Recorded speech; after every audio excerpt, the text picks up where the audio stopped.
Hello అండి, welcome back to our channel. మనం రోజుకు ఒక సామెతకి అర్థం తెలుసుకుంటున్నాం కదా. మరి ఇవాల్టి సామెత ఏంటి అంటే ఆదిలోనే హంసపాదు.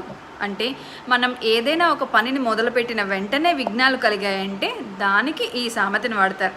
ఫర్ ఎగ్జాంపుల్, సపోజ్ మనం ఏదైనా ఒక పుస్తకమే రాస్తున్నాం. ఆ పుస్తకంలో 4 పదాలు అయిన తర్వాత 5వ పదం మనం మర్చిపోయి తర్వాత ఎప్పుడో చూసుకున్నప్పుడు మధ్యలో ఒక చిన్న ఇంటూ మార్క్ పెట్టి పైన యాడ్ చేస్తాం కదా. ఆ యాడ్ చేసేయడానికి కింద ఇంటూ మార్క్ పెడతాం కదా. ఆ ఇంటూ మార్క్ హంసపాదంలాగా ఉంటుంది. అందువల్ల ఆదిలోనే హంసపాదు అని ఈ అక్షరాన్ని అక్కడ యూజ్ చేస్తున్నారనమాట.